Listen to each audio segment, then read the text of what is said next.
At its peak, the U.S. held nearly 800 people at Gitmo. Today, just 91. The future still very uncertain, and it's possible prisoners could be moved to Kansas in the future. Just in, prosecutors charged Lorenzo Washington in the death of a Kansas City man. You may remember Thomas Kazilla. He was found dead in an alley near Brooklyn Avenue and Cliff Drive about a week ago. Tonight, officers say Washington admitted to smoking crack with him during the day. He then told police he became angry and arranged to pick up a gun. Later that night, the 29-year-old said he lured Kazilla into an alley and he shot him. Kansas City police have identified the man shot and killed by an Independence officer. Police tried to pull over Harless Scott after he was driving a stolen pickup and swerving. The 47-year-old led police into Kansas City. Scott got out at 113th Terrace, just off of Blue Ridge Boulevard, and he ran. An Independence officer then ran after him, and that's when police say Scott pulled a gun on the officer. The officer shot and killed Scott. That officer is on paid leave while police investigate. Nobody else was hurt in that situation. KCK police are investigating a crash on westbound I-70 just past 58th Street. At least 2 cars collided near I-635. No word yet on if anybody was hurt. Everything back to normal at Park Hill South High School after a fire. The school had to be evacuated around 11:30 this morning. Students were inside taking the ACT at the time. The Riverside Fire Department says it was an electrical fire and very little damage was done. Well, before you head out to enjoy your Saturday, maybe grab a jacket. Let's check in with meteorologist J.D. Rudd. Officially hitting the Midwest. 2 cases of Zika virus have been confirmed in the Omaha area. Both women are in their 20s and traveled to Zika-affected countries. The virus is carried by the same type of mosquitoes that also carry West Nile virus. It can also be transmitted sexually. The virus is linked to serious birth defect called microcephaly that causes several thousand babies to be born with underdeveloped brains and skulls. It has no cure.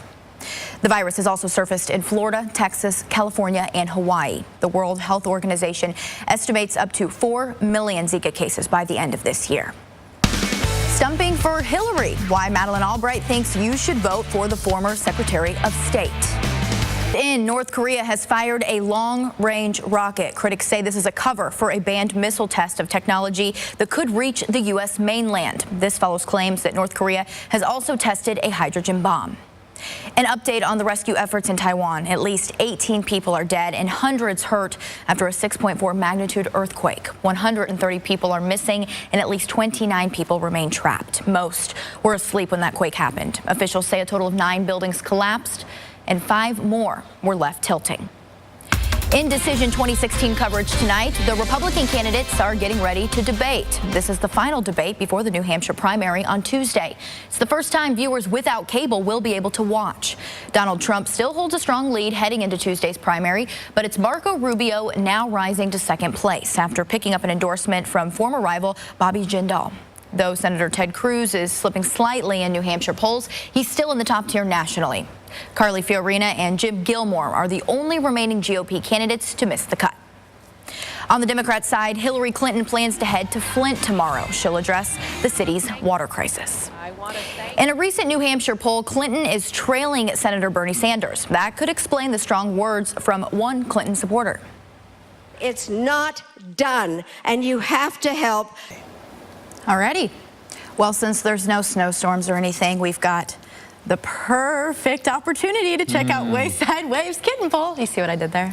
Anyone? The adoption event runs all weekend and is for older cats too. Can't forget them. You can adopt one for just $25. Oh, it's on. And the Hallmark Channel's Kitten Bowl airs tomorrow. You'll be tuning in. You know, there's some... Can we see highlights from that tomorrow? Yeah. I just don't even know where to start. Is that track and field? Is that zoology? I mean, it's everything just all wrapped into one. You gotta watch. Yeah, gotta watch a lot of high school athletes getting